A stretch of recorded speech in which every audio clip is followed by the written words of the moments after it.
سے نوازو تم نوازو یا رسول اللہ تصدق سے اعظم کا توسل اعلی حضرت کا تصدق سے اعظم کا توسل اعلی حضرت کا بقیے پاک کی قابل بنا دو یا رسول اللہ بقیے پاک کی قابل بنا دو یا رسول اللہ نگاہ مفتی اعظم نے زندہ کر دیا دل کو نگاہ مفتی اعظم نے زندہ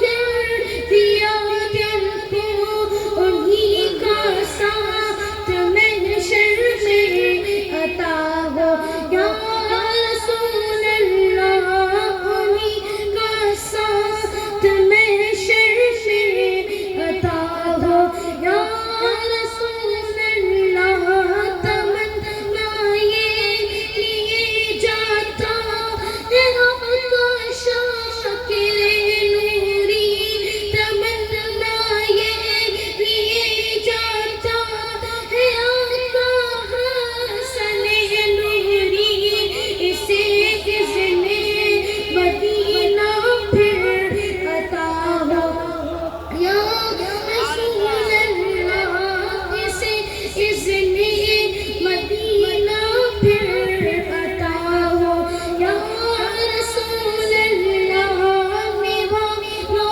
تم نبھا لو تم نبھا لو یا رسول اللہ بلا لو اب مدینے میں بلا لو یا رسول اللہ صلی اللہ علیہ وسلم السلام علیکم ورحمۃ اللہ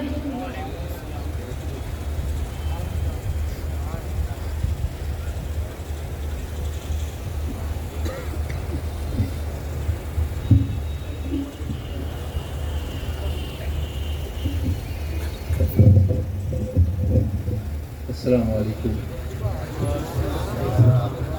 ادھر نعت خیر الورا ہو رہی ہے، ادھر مغفرت کی دعا ہو رہی ہے. ادھر نعت خیر الورا ہو رہی ہے، ادھر مغفرت کی دعا ہو رہی ہے.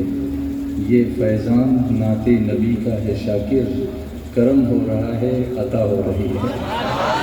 اور عطا کی بات ہوئی تو اب عطائے حضور مفتی اعظم ہند حضرت علامہ مولانا محمد شافی صاحب قبلہ نوری کی وہ نوری باتیں ہم سماعت کرتے ہیں، جس کو سننے کے بعد ہمارا قلب بھی نور سے منور انشاءاللہ ہو جائے گا.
الحمد للہ رب العالمین والعاقبۃ للمتقین والصلاة والسلام علی سید الانبیاء والمرسلین وعلى آله وأصحابه الطيبين الطاهرين أما بعد فأعوذ بالله من الشيطان الرجيم بسم الله الرحمن الرحيم وذروا ظاهر الإثم وباطنه صدق اللہ العظیم۔ مخدوم گرامی وقار نبیر اعلیٰ حضرت علامہ مندان رضا خان صاحب قبلہ مدظ اللہ العالی، خطیب اعظم حضور مفکر اسلام حضرت علامہ قمر الزمان خان صاحب اعظمی، سرپرست اعلیٰ سنی دعوت اسلامی و دیگر علماء ذوی الاحترام، حاضرین و ناظرین سنی اجتماع، السلام علیکم ورحمۃ اللہ وبرکاتہ۔ آیہ کریمہ کے جس حصے کی تلاوت کا میں نے شرف حاصل کیا اس سے متعلق کچھ معروضات پیش کرنے سے پہلے آقا کریم رؤوف الرحیم علیہ التحیۃ والتسلیم کی بارگاہ بے کس پناہ میں جس طریقے سے میں پڑھا ہوں عقیدت و محبت میں ڈوب کر اسی طریقے سے درود و سلام کا نذرانہ پیش کریں۔ الصلاۃ والسلام علیک یا رسول اللہ، الصلاۃ والسلام علیک یا حبیب اللہ، الصلاۃ والسلام علیک یا نبی اللہ، الصلاۃ والسلام علیک یا نور اللہ، وعلی آلک و اصحابک یا حبیب اللہ، صلی اللہ تعالی علیہ وسلم۔ میرے پیارے آقا صلی اللہ تعالی علیہ وسلم کے پیارے دیوانوں، 3 سال کے بعد پھر ہم وادی نور میں جمع ہوئے ہیں، اور یہ آپ کا ٹھاٹھے مارتا ہوا انسانوں کا سمندر اس بات کی گواہی دے رہا ہے کہ آپ دین کے راستے پر چل کر اپنی دنیا اور آخرت دونوں بہتر بنانے کا جذبہ رکھتے ہیں۔ یقیناً بہت سارے ایمان افروز خطابات آپ نے سماعت فرمائے، اور میرے بعد ایک مرکزی خطاب حضور مفکر اسلام کا آپ کو اور مجھے دونوں کو سننا ہے۔ میں تھوڑی دیر کے لیے حاضر آیا ہوں کچھ ضروری باتیں آپ کی سماعتوں کے حوالے کرنے کے لیے۔ اس وقت انسانوں میں بہت سارے مسائل پائے جا رہے ہیں۔ بیماری کا مسئلہ، تنگ دستی کا مسئلہ، بے قراری کا مسئلہ، بے چینی کا مسئلہ، ایک ہی مسئلہ نہیں بلکہ مسائل کے انبار لگے ہوئے ہیں، اور ہر انسان یہ سوچ رہا ہے ان مسائل کا حل کیا اور یہ مسائل کیسے پیدا ہو رہے ہیں۔ میرے پیارے آقا صلی اللہ تعالی علیہ وسلم کے پیارے دیوانوں، اس بات کو اچھی طریقے سے ذہن میں رکھیں، قرآن جہاں ہدی للمتقین ہے وہیں قرآن ہدی للناس بھی ہے۔ اسی لیے قرآن نے جب اپنی شان بیان کی تو رب نے خود اس قرآن کی عظمت کے بارے میں ارشاد فرمایا، یا ایھا الناس قد جاءتکم موعظۃ من ربکم وشفاء لما فی الصدور، اے لوگوں تمہارے پاس اللہ کی طرف سے نصیحت آ گئی۔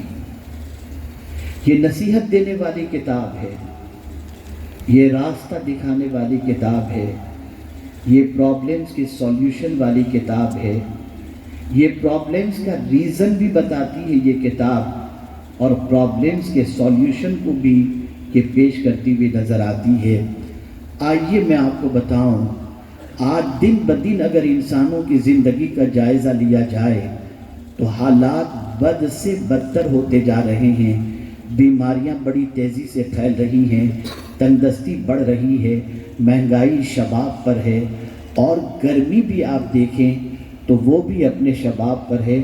آج تکالیف کے پہاڑ نظر آ رہے ہیں، انسان کبھی ادھر سے ادھر، ادھر سے ادھر سکون کی تلاش میں بھٹکتا نظر آتا ہے، لیکن کوئی جا ایسی نہیں ملتی جہاں انسان سکون حاصل کر سکے، اطمینان حاصل کر سکے۔ میرے پیارے آقا صلی اللہ تعالی علیہ وسلم کے پیارے دیوانوں، اللہ رب العزت رحمان الرحیم ہے، اور اس کے پیارے حبیب صلی اللہ علیہ وسلم رحمت للعالمین ہیں۔ اسی لیے ہم اللہ عز و جل کے رحمان الرحیم ہونے کے ساتھ ساتھ اللہ کے رسول صلی اللہ علیہ وسلم کے رحمت للعالمین ہونے کے ساتھ ساتھ اس فرمان کی طرف بھی توجہ دیں کہ جب وہ رحمان الرحیم ہے اور اس کے حبیب رحمت للعالمین ہیں تو وہ تو یہی چاہتے ہیں کہ بندوں کی زندگی اطمینان سے گزرے، بندے مصیبتوں سے دور رہیں، ان کی زندگی، ان کی صبح، ان کی شام آرام کے ساتھ گزرنے لگے۔ لیکن بندہ ہے جب وہ اپنے رب کی نافرمانی کا شکار ہوتا ہے اور اسی کے ساتھ ساتھ اس کے رسول صلی اللہ علیہ وسلم کی نافرمانی کا شکار ہوتا ہے تو مصیبتیں دروازوں پر دستک دینے لگتی ہیں، پریشانیاں اس کے گھروں کے لیے بالکل پریشانیاں اس کے گھروں میں آنا شروع ہو جاتی ہیں۔ قرآن اسی لیے کہتا ہے ما اصابک من مصیبت فبما کسبت ایدیکم، جو مصیبتیں تمہیں پہنچ رہی ہیں وہ تمہارے ہاتھوں کی کمائی ہے۔ اور دل کی تنگی کے حوالے سے قرآن کہتا ہے، اور دل ہی کی تنگی نہیں، مطلق تنگی کی بات قرآن کہتا ہے، تو یوں کہتا ہے وَمَنْ أَعْرَضَ عَنْ ذِكْرِي فَإِنَّ لَهُ مَعِيشَةً ضَنْكًا وَنَحْشُرُهُ يَوْمَ الْقِيَامَةِ أَعْمَىٰ، جو لوگ میری آیت سے اعراض کرتے ہیں ہم ان کی زندگی کو تنگ کر دیتے ہیں۔ آج وہ کون سی تنگی ہے جو انسان کی زندگی میں نظر نہیں آتی؟ زندگی تنگ ہو گئی، قبر تنگ ہوتی دکھائی دے رہی ہے بہت ساروں کی، اسی طریقے سے مالی تنگی نظر آتی ہے، بدن کی تنگی بھی نظر آتی ہے۔ اب ہمیں سوچنا پڑے گا کہ ان سارے پرابلمز کا سولیوشن کیا ہے؟ جب یہ گناہوں کی وجہ سے ہے، یہ ہاتھوں کی کمائی ہے، یہ گناہوں کے سبب سے یہ ساری پریشانیاں اور اللہ کی یاد سے غفلت کی بنیاد پر ہے، تو ہمیں کرنا کیا ہے؟ آج بہت سارے دانشور جب کوئی کانفرنس کرتے ہیں تو کہتے ہیں قوم کو اٹھانا ہو تو ایجوکیشن کی بات کرو، قوم کو اٹھانا ہو تو اکنامیکل اسٹیبلشمنٹ کی بات کرو، غرض کے بہت سارے مشورے دیے جاتے ہیں، ان کے اپنے مشورے حق و جانب ہیں، لیکن میں آپ سے کہنا چاہتا ہوں کیا آج کا تعلیم یافتہ بے چین نہیں ہے؟ کیا آج کا پڑھا لکھا انسان بے قرار نہیں ہے؟ دنیا کے وہ ممالک جن کو علم کے اعتبار سے ترقی یافتہ ممالک کہے جاتے ہیں، کہا جاتا ہے، ان سارے ویسٹرن ورلڈ کی زندگی کا اگر آپ جائزہ لیں تو ہندوستان کے کمپیر کے اندر، ایشیا کے کمپیر کے اندر سب سے زیادہ سوسائڈ کرنے والے اور سب سے زیادہ دماغی مریض اگر آپ کو پائے جائیں گے تو وہیں پر پائے جائیں گے۔ سوال یہ پیدا ہوتا ہے یہ ساری پریشانیاں ہیں کیوں؟ یہ ساری مصیبتیں ہیں کیوں؟ اور اس کا سولیوشن کیا ہے؟ تو میرے پیارے آقا صلی اللہ تعالی علیہ وسلم کے پیارے دیوانوں، اس کا سب سے بڑا سولیوشن یہ ہے جسے قرآن نے کہا وَذَرُوا ظَاهِرَ الْإِثْمِ وَبَاطِنَهُ، ظاہری گناہ بھی چھوڑ دو اور باطنی گناہ بھی چھوڑ دو۔ جب کوئی انسان گناہ کرتا ہے تو اللہ اس کے دل سے قرار کو چھین لیتا ہے۔ جب کوئی گناہ کی دہلیز پر قدم رکھتا ہے اللہ اس کے رزق میں تنگی پیدا کر دیتا ہے۔ جب کوئی گناہوں کے دلدل میں ڈوب جاتا ہے تو اللہ اس کی عمر سے برکتوں کو چھین لیتا ہے۔ جب کوئی گناہوں کو اپنا شیوا بنا لیتا ہے تو پروردگار جل جلالہ اطمینان کی دولت سے اسے محروم کر دیتا ہے۔ ہم اپنے آپ کو پوری دنیا میں مومن کہتے ہوئے گھوم رہے ہیں، اور ساتھ ہی ساتھ قرآن مقدس کے اس فرمان کو بہت سارے مقامات پر ہم کہتے ہوئے دکھائی دیتے ہیں جو بالکل صحیح ہے۔ وَأَنْتُمُ الْأَعْلَوْنَ إِن كُنْتُم مُؤْمِنِينَ، کامیاب تم ہی ہو اگر تم مومن، کامل مومن۔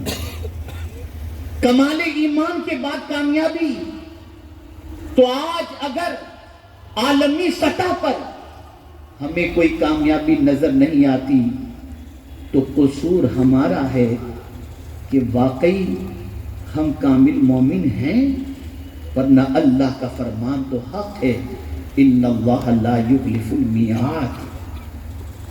ایمان کے حوالے سے بہت کچھ آپ نے سنا ہوگا اور سنتے رہے ہیں، لیکن آج ایک حدیث آپ کے سامنے پیش کرنے کی سعادت حاصل کرتا ہوں، جس حدیث کی روشنی میں ہم اپنے ایمان کی سچویشن کو سمجھ سکتے ہیں۔ یہ حدیث ہمیں آئینہ دکھا رہی ہے، یہ حدیث ہماری زندگی میں موجود ایمان کے حوالے سے بتائے گی، اور پھر کسی مفتی صاحب سے فتویٰ لینے کی ضرورت نہیں، اس حدیث کی روشنی میں ہم خود اپنے آپ سے پوچھ لیں۔ حضرت ابو امامہ رضی اللہ تعالی عنہ نے حضور صلی اللہ علیہ وسلم سے عرض کیا، زندگی پر یہ حدیث یاد رکھیے گا، بہت کام آئے گی یہ حدیث۔ حضرت ابو امامہ رضی اللہ تعالی عنہ نے عرض کیا، مل ایمان یا رسول اللہ صلی اللہ تعالی علیہ وسلم، ایمان کیا ہے اے اللہ کے رسول صلی اللہ علیہ وسلم؟ آقا کریم صلی اللہ علیہ وسلم نے فرمایا، قال النبی صلی اللہ علیہ وسلم، اذا سرتک حسنتک وساءتک سیئتک فانت مؤمن۔ جب تیری نیکی تجھے خوش کر دے اور تیرا گناہ تجھے بے قرار کر دے، بس تو مومن ہے۔ نیکی خوش کر دے اور گناہ بے قرار کر دے، بس تو مومن ہے۔ آج کون ہے جو گناہ کر کے بے قرار نظر آتا ہے؟ کیا کبھی گناہ کے سرزد ہونے کے بعد کھانا چھوٹا؟ کیا کبھی اللہ کی نافرمانی کے بعد آنسو آنکھ سے نکلے؟ کیا کبھی دامن پر لگے ہوئے گناہوں کے دھبوں کے بعد احساس ندامت ہمارے اندر پیدا ہوئی؟ نہیں، ہم تو گناہ کر کے کہے لگاتے ہیں، ہم گناہ کر کے موج مستی کرتے ہیں، ہم گناہ کی دہلیز پر پہنچنے کے بعد بہت مسکراتے نظر آتے ہیں۔ آپ مجھے بتاؤ، مومن کے حوالے سے تو حضور فرماتے ہیں، اذا سرتک حسنتک وساءتک سیئتک فانت مؤمن۔ آج گناہ کر کے انسان نہیں ڈرتا اور نہ آنسو بہاتا ہے۔ اللہ والے تو گناہوں کے تصور سے کانپ جاتے تھے۔ ایک صحابی بارگاہ رسول صلی اللہ علیہ وسلم میں حاضر آئے، عرض کرنے لگے، یا رسول اللہ صلی اللہ تعالی علیہ وسلم، مجھ سے بہت سارے گناہ سرزد ہوئے، کیا مولا میرے گناہوں کو معاف فرما دے گا اگر میں توبہ کروں تو؟ آقا کریم صلی اللہ علیہ وسلم نے فرمایا، ہاں وہ کریم ہے اگر تم سچے دل سے توبہ کرو گے تو وہ تمہارے گناہوں کو معاف کر دے گا۔ اب اس کے بعد جو سوال انہوں نے پوچھا دیکھیے آپ، عرض کرتے ہیں یا رسول اللہ صلی اللہ تعالی علیہ وسلم، کیا مجھے گناہ کرتے میرے رب نے دیکھ لیا ہے؟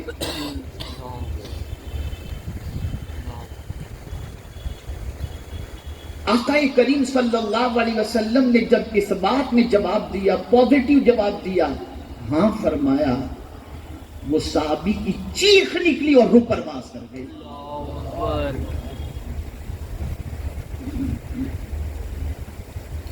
اندازہ لگائیں آپ،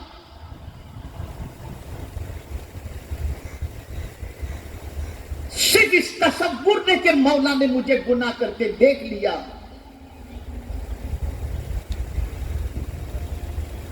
سینے سے روح نکل جاتی ہے۔ میں پوچھنا چاہتا ہوں، انسان گناہ کیوں کرتا ہے؟ چھپ کر کرتا ہے، ایسی جگہ جا کر کے گناہ کرنے کی کوشش کرتا ہے جہاں کوئی اسے دیکھنے والا نہ ہو، تنہائی میں۔ لیکن کیا قرآن کی اس آیت پر اس کی نظر نہیں؟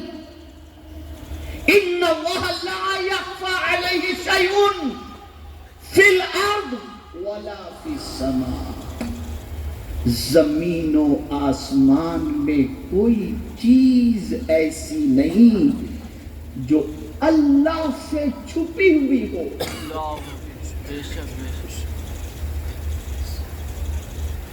جب کوئی چیز اس سے چھپی نہیں تو تم کہاں سے چھپ سکتے ہو؟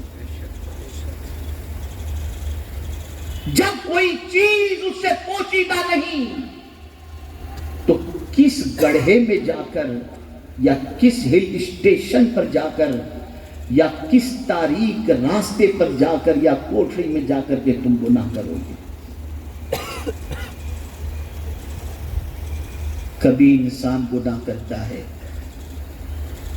تو سوچتا ہے کسی کو خبر نہیں ہوتی۔